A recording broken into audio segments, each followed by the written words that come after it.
Actually, Nicole, can you pause it? I'm not quite.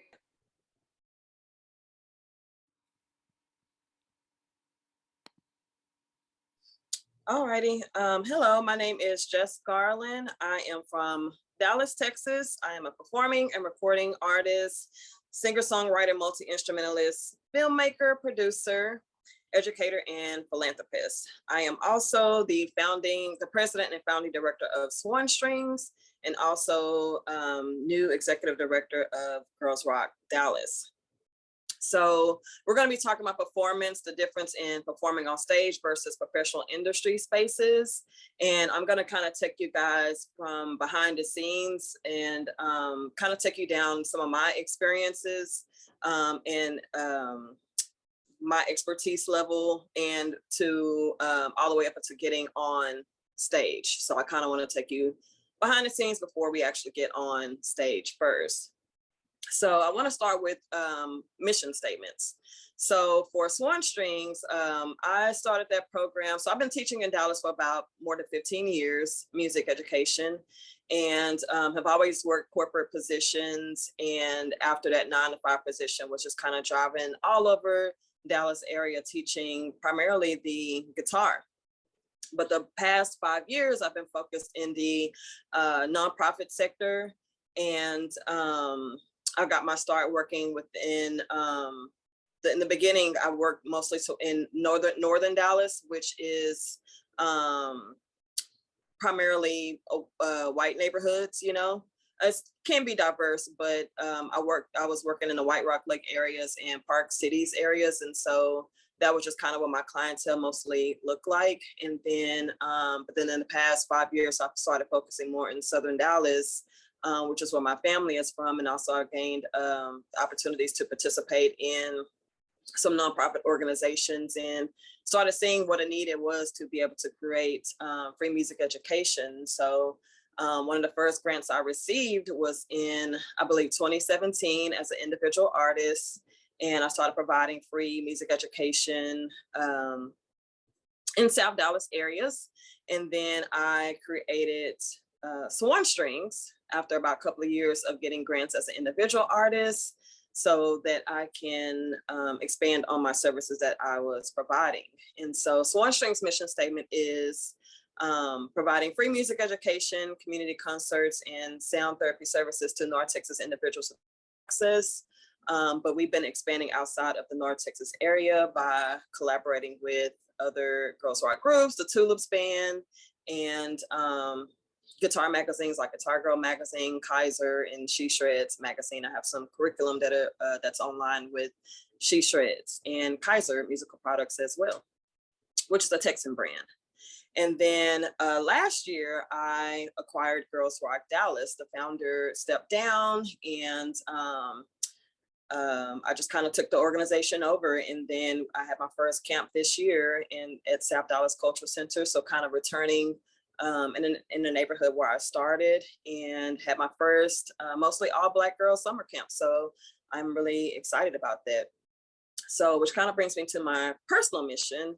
So as an artist, I would say my mission is to inspire others through their own journeys, and to what I'm doing with music is healing myself, and hopefully I can help others as well that are receiving that.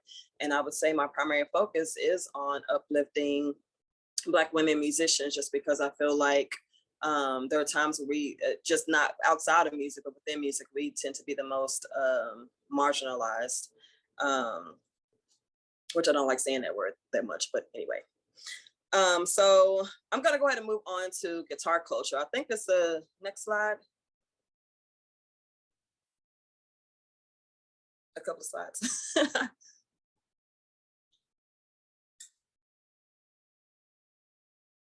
Okay, so personal mission. So I've noticed that within guitar culture, so I'm going to tell you guys a lot about my background and experience.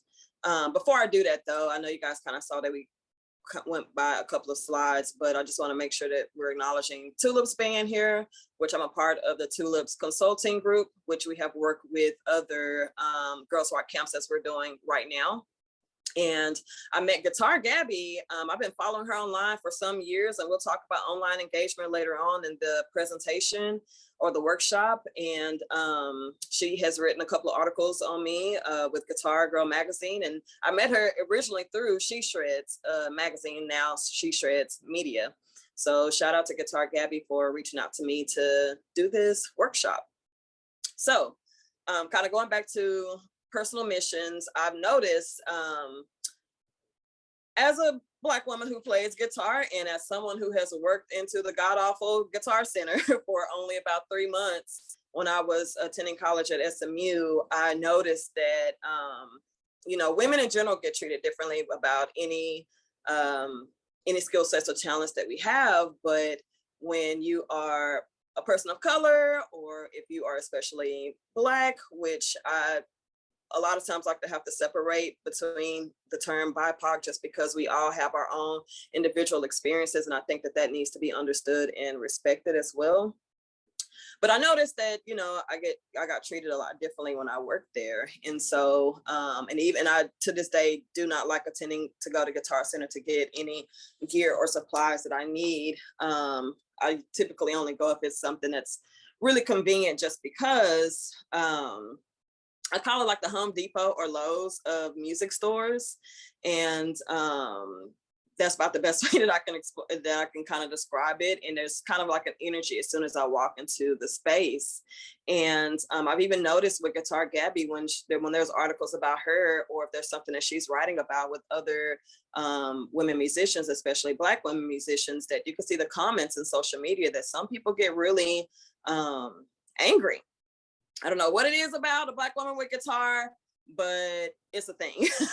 So I'm kind of working towards trying to help just be more of a representative of a Black woman that plays a guitar, or several different instruments for that matter, just because I think the more representation that we have is the better. I think something definitely got lost in translation when it came to music history. And so I'm going to kind of move on to classical music. So my background is in classical guitar. So I have been a musician my whole life. My first introduction was with the piano in both my grandmother's homes. And then I was a band nerd. I played clarinet. And then in high school, I started to get heavily influenced by the guitar. Have always been influenced by, many musicians. But then in like Sheila E., for example, you know, just seeing, you know, a woman playing an instrument was very important to me. And obviously, you know, we're all, you know, content to be influenced by Jimi Hendrix and or Prince. But in high school, I believe it, you know, we had India Arie and Lauryn Hill kind of, you know, came out with the Unplugged album playing the guitar. So it just really was a spark for me. And then I went to community college before I transferred to Southern Methodist University, and signed up for a guitar class. And I thought that I didn't really know what to expect fully, but it turned out to be classical guitar, which is not what I signed up for, but I was with it just because I knew how to read music still from school. And so that's my background, is classical guitar. So I am a lover of classical music. And I'll probably talk a little bit more later on about like my corporate experience in the classical world. But I would say my missions are the same, in that making sure that Black people are represented in those genres as well. I myself am more so of an avant-garde or experimental musician. You will often hear influences from a lot of different my backgrounds, but I just am one of those people that I don't feel like I can be put into a box, nor do I want to be, even though people will say avant-garde and experimental is still a box. But, you know, I have fought really hard to make sure that I'm represented very well as an artist, which is something that you guys should do as well too. Make sure that that your brand is being communicated very well. There was an event that I got asked to do recently, and they put me on a classical flyer with an opera singer. And I thought, I mean, yes, I'm playing a classical instrument because I play the harp, but they're not going to get classical music, you know, so I just felt misrepresented. And then I kind of explained what it is that I do, even though they should have known already. And then they put me on a jazz flyer with musicians that do jazz fusion. And I just kind of still thought, okay, yes, you know, you may hear some cosmic jazz influence, but I'm better off just kind of put me off to the side, because what people are gonna, they're not gonna, it's gonna be something maybe new to the ear for them. So, and also just representation and education is just really important to me. Like I mentioned earlier, after 15 years of teaching and 5 years of doing summer camps or just year-round camps, this is the first time I've had an all-Black girls summer camp. So I was super excited about that. So I think there may be the next slide.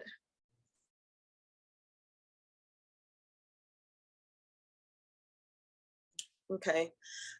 Before I get there, I'm gonna just tell you guys a brief background about me. So I went to Law Magna High School. I did not go to Arts Magna here in Dallas. I have a BA in political science from Southern Methodist University with a psychology minor. I think all of this will kind of make some sense later on. A lot of people, when they meet me for the first time and they find out what my major was, they kind of are surprised, just because I'm this full-on artist. They used to see me with a harp or a guitar and singing. Where did this political science degree and psychology minor come into play, or even Law Magna High School? And there's a little bit of a story about that. But again, my musical background started from childhood and just my exposure, and I mentioned some of college, but I also have like some booking and curating and management experience with artists as well. My corporate experience, I would say, because I was in Law Magna High School, I should actually really kind of start with my family. So I grew up in an entrepreneurial household. So my grandfather started a business rebuilding Ford Mustangs in Oak Cliff here in Dallas, which is primarily an all-Black neighborhood now. It wasn't necessarily at the time, but it is now. And so I grew up in an environment where I knew that I could work for myself. And not everybody tends to have that experience. So that's one thing that I'm like most grateful for. But then also kind of had this battle with myself, you know, and feeling like that, you know, I needed to further my education. I think the slide needs to go back one, yes.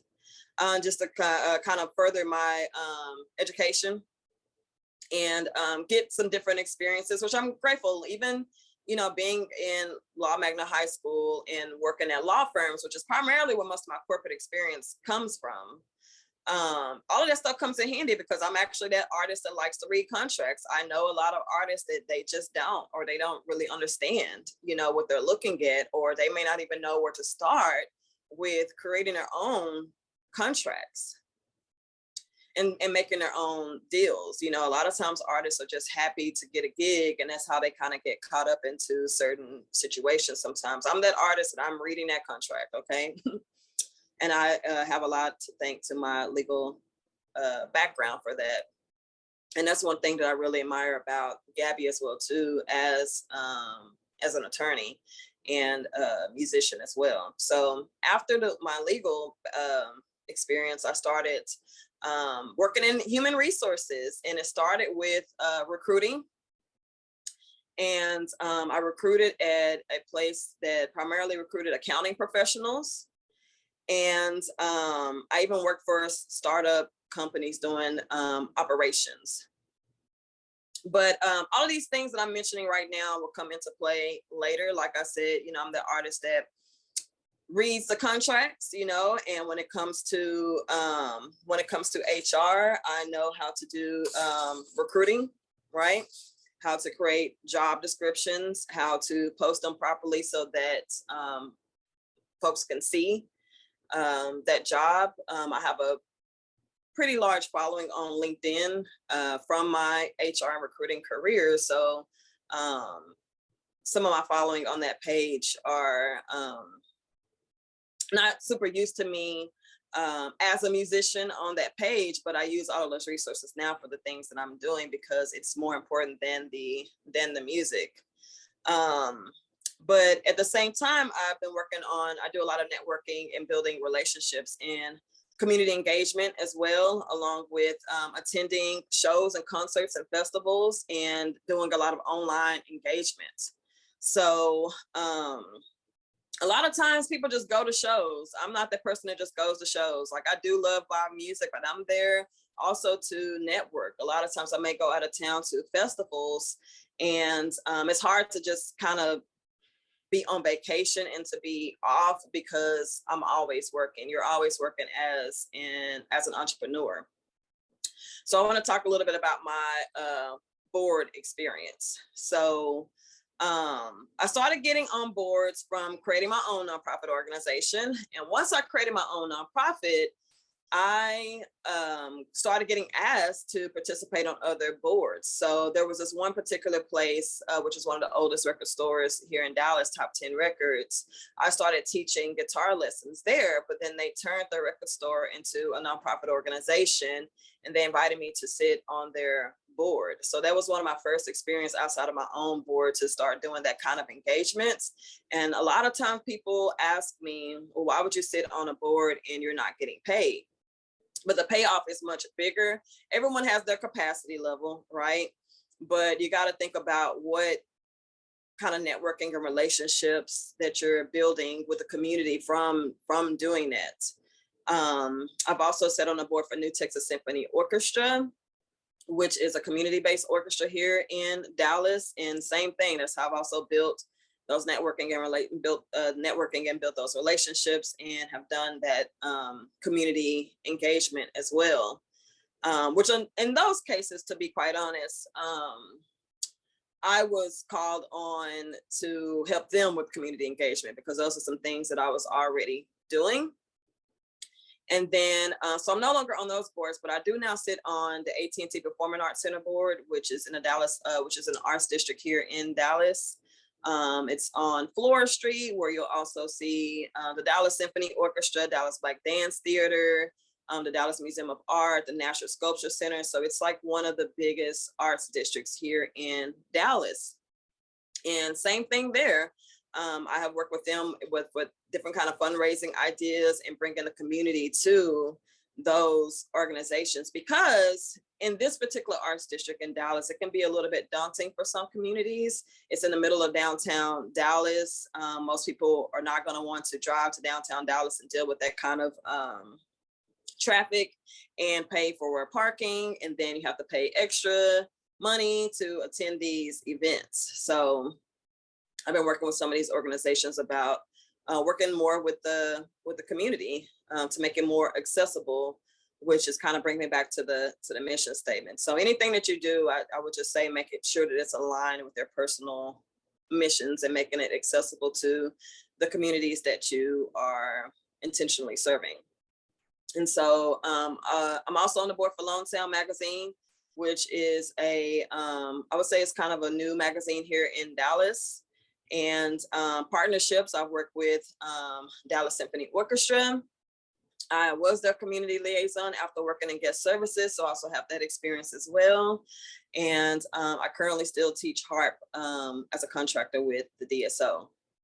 But still work with them on some community-based things as well too. For example, I just went to see Black Bach, which is a Black pianist, at the DSO, and I, was given tickets to invite the community out to attend that concert. It was the same thing for Esperanza Spalding. I was able to meet with her and offer tickets to the community and to my student base as well too. I've worked with Visit Dallas, which is like a touring organization here in Dallas. And it's one of the largest organizations here in Dallas. I just played their annual meeting. And I work with mostly all cultural and community centers. And one of my biggest partners is the city of Dallas. So I got my first grant from the city of Dallas. And to this day, they still financially support through me applying to grants. So as an individual artist, So just me by myself, and also me as a nonprofit organization. And so development, I want to talk about grants. A lot of artists, it's hard being an artist and a business person. I get it. But I think for me, just because of I do have both worlds, I do both, you know. And for me, it's honestly getting to the point where I do need some extra help and some assistance. And so I do have a team with Swan Strings and Girls Rock Dallas that helps out with that in the community as well too. But grants, it's just something that I think a lot of artists should look at to kind of help with their career, because you know, I got my first grant to do music education, but I've also gotten a grant to produce my own show and performance as well too. I've gotten a grant to produce a film as well. So there's all types of templates and things online. Mostly, I would just say when it comes to grants, just follow the format that they gave you, answer the questions, right? And make sure that you have things that are ready to submit, like have your resume or CV ready, have your mission statement, your artist statement ready, have your photographs and videos, and just have a folder and have it all organized so that your grant applying can be made easier, because it can be very time consuming. So yeah, I have a lot of local grants, but I'm also have created some partnerships to where, and that was kind of the point of becoming a nonprofit as well too, to get some funding outside of the Dallas, Texas area. So that's all the business stuff. But outside of that, the creative part that you guys all know is just practicing and rehearsing and preparing for your show. I still say let it line up with your personal goals and mission statements, so that you are conveying what you want as an artist, and so that your audience can receive you well. For me, it's a personal healing journey, and I aim for that to be for the listener's ear as well too. So I mean, I'm talking down to the colors. Okay, so we talked about all of the business stuff with preparing for your performance, right? So now we kind of gotta get to the creative side. So making sure that you practice, right? And preparing for your show, and making sure that it aligns with your personal goals and your mission statement as well. I would say getting down to, for me, I'm very intentional about what colors I use and wear and the meanings of that. I think about what I'm just wearing in general and who I am representing when I'm performing. And so all of these things, from the business side up into the point of getting on stage, all of this stuff matters. And people don't understand that a lot of independent artists are actually doing all of these things, even if they didn't have the same experience level that I did to be able to get to where they are now. So I think we're going to go to the next slide with on stage. All right, so we've done all the hard work. We have emailed the venues, we have emailed and reached out to artists. We've written grants to get the show or to get the performance that we're looking to obtain. So day of performance, okay. Typically you have load in. For me in particular, I like to be there at least 2 hours ahead of time. To be the truth be told, I'm late right now for showing up for a load in. I'm performing with Cam Franklin with the Suffers tonight at Granada Theater here in Dallas. So this is not typically my normal behavior, but I am the person that likes to show up at least 2 hours ahead, because for me, I kind of have to have some chill time. I have to have some relaxed time. I do not like rushing to get on stage. That's just me personally. And sometimes it's just, you just never know what's going to come up and what's going to happen. In Dallas or the DFW area in general, you can sometimes it can take an hour to get to where you're trying to go, depending on the time and traffic. And let's just say load in is at 6, but you may run into some like school traffic or some folks just getting off of work around downtown Dallas. So that's why I like to try to aim to be there like earlier. And so you have your runner show, right? You should have it organized from load in, to sound check. And again, like I said, I like to be there early. So I typically like to meditate before I perform. That meditation is truthfully happening before I leave the house. And once I get to the venue and once I have loaded in, which for me, I have a lot of gear that I typically carry myself. So I'm carrying my harp, which is a huge instrument. I'm carrying my guitar with the case. It's, you know, I'm carrying a backpack of guitar pedals and cables and other gear. I'm probably bringing my clothes because I'm not showing up to the venue. At least for me, I'm not typically showing up to the venue with what I'm wearing on stage, because I do like to have that engagement with the audience prior to getting on stage. And so I want them to be surprised and, like, you know, not have something that they would expect. Performance wear, you can kind of see in these photos here. The one at the top is sort of a recent performance. It was sold out on the main theater here in Deep Ellum, which is another arts district. Slowly not becoming an arts district anymore. It's becoming more of a place for restaurants. But there's a theater here called Under Main, and typically not all of my performances, but a lot of my performances I do use visual art, which you can see in both of these photos here. And this particular show that you can see at the top, you can see I had some fabric. So there's a projection screen behind me, but there's also some tulle fabric that we had in front. So my visual artist was able to kind of project on both screens here.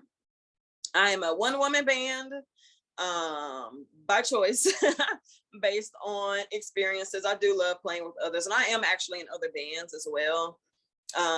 Low key / high key TxLips Band, but because I'm in Dallas, we haven't gotten a chance to perform together yet, but we definitely have done a lot of consulting together, because again, it's more than just about the music.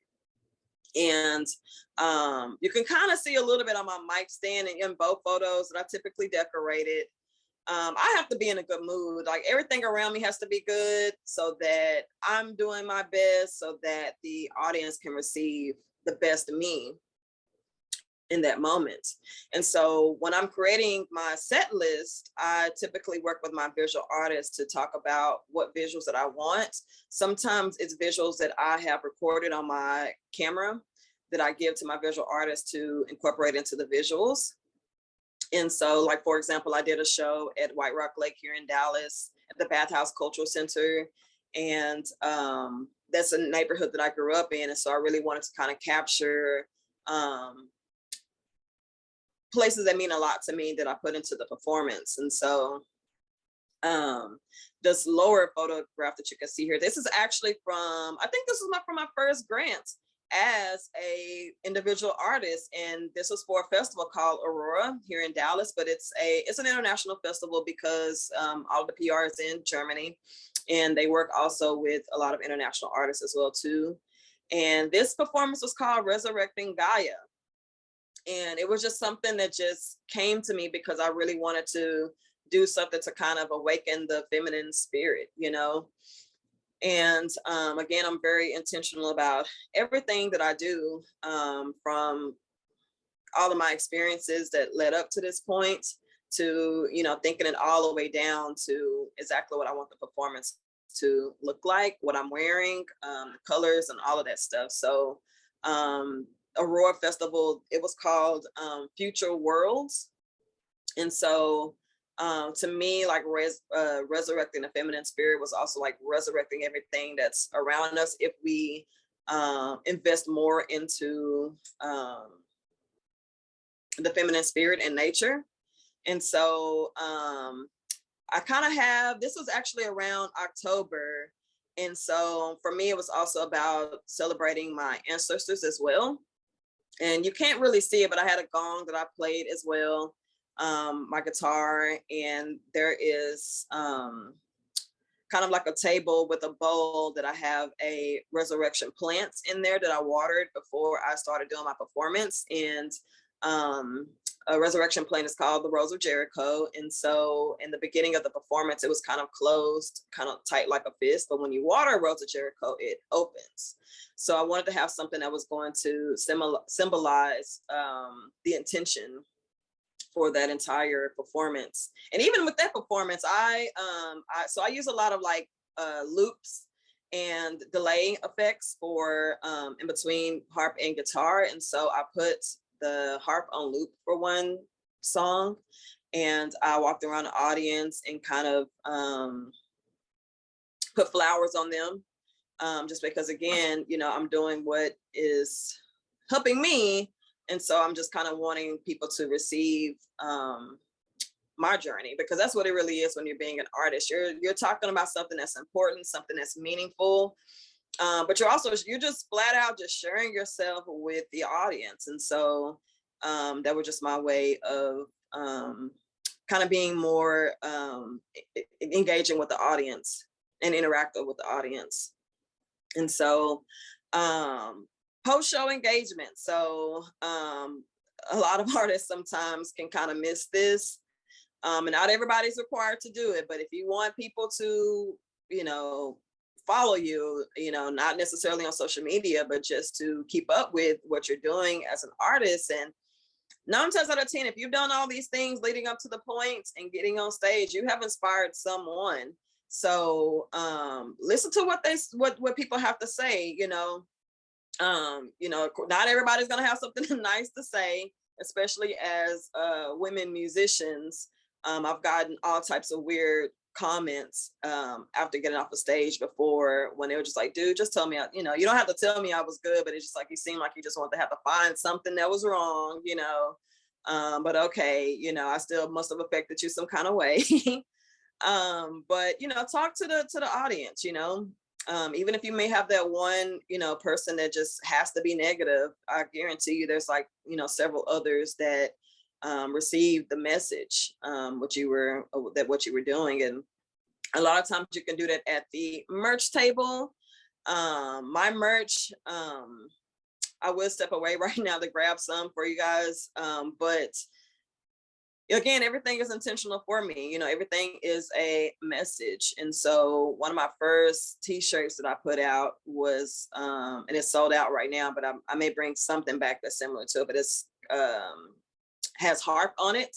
It's what's on the t-shirt. And I use that to really, for anybody to kind of harp on whatever they need to, you know, but also to make sure that I'm uplifting other emerging students and artists and harpists. And again, with the focus on Black women musicians, because one thing that I hear often, I think online you see a lot, you know, maybe sometimes not, but I hear a lot of times that they didn't expect to see me behind the harp, you know, because I get booked often without people looking me up. And so they maybe had a certain idea what they thought that I was going to look like. And most people tell me all the time that I'm the first harpist that they've seen, especially like the first Black harpist that they've ever seen. And again, just going back to personal mission and goals with being that representation and knowing that it's super important, not just for other brown-skinned children and people, but also, you know, I've noticed for my white students that it was very important too, just because I may have been the only representation of a Black person that they had. And it's like that in certain neighborhoods here in Dallas, and I'm sure in other cities as well too, to where their only representation of a Black person is their nanny. So it's great to have this kind of representation for them. But my merch, so harp on it. I also have a shirt that has Afro harping on it. Obviously a nod to Dorothy Ashby and to Black women who play that instrument, or just Black women musicians.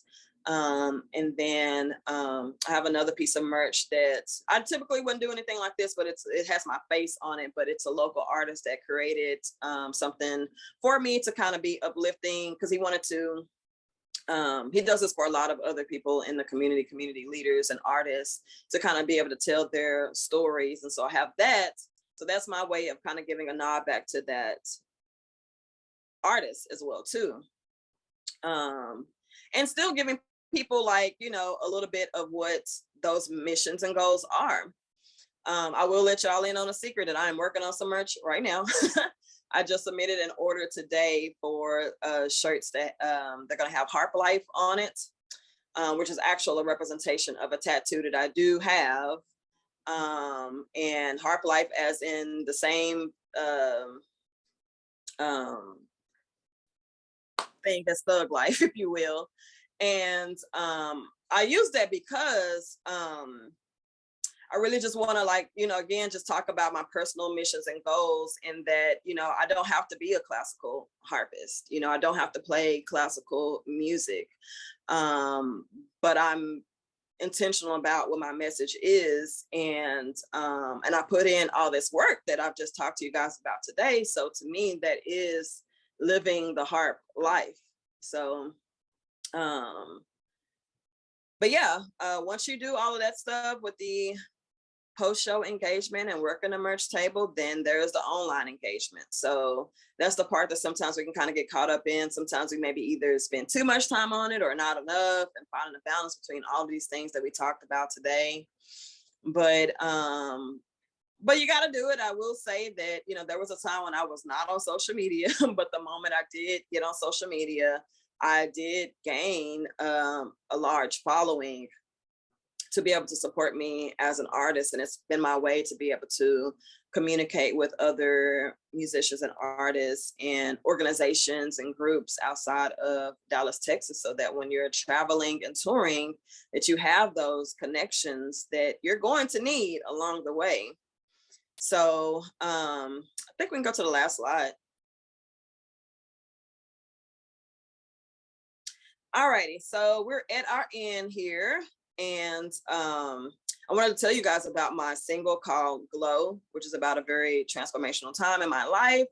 Again, I'm healing myself and hoping that others can receive it. I was inspired by what was really just, you know, just my personal spiritual journey, but also my students, children and adults alike, Bjork, and the harpist that she was working with at the time, Zena Parkins, and who is also very much so an avant-garde and experimental harpist as well. She's a pioneer in that genre, just very much so like an Alice Coltrane, who to me is like, you know, at the top, you know.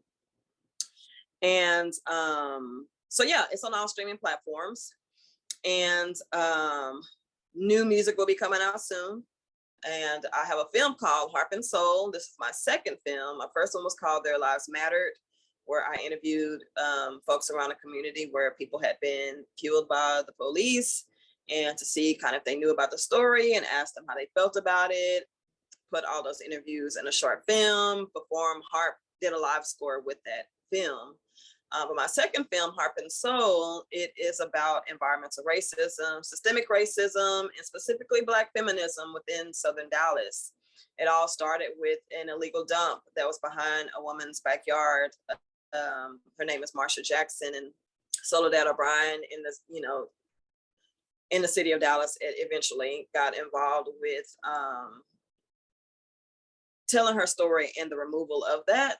And so Marsha asked me to, Marsha Jackson, who is the founder of Southern Sector Rising, and also someone who was directly affected by that illegal dump, asked me to reach out to the mayor of Dallas and all city council members to talk about what she was going through. So as an artist, it's just a perfect way to use your art to talk about something that's important. And so I created a film and created the score as well too. That can be found on dallasaurora.com. But yes, I mentioned my EP and visual album that's on the way. And I also have a TEDx talk that's coming up here in Dallas. If you guys have any questions, feel free to reach out to me on Instagram. I am JES_JESS. My name is Jess Garland. You can hashtag me. I'm really not that hard to find. My website is jessstrings.com. So that's JESS strings, plural with an S on the end.com. And feel free to ask me any questions. I'm always available to help out any other musician and or artist, especially when it comes to reaching out to venues for to be able to get a performance, and also writing grants as well. thank you guys, and I'll be looking forward to hearing from you if you have any questions.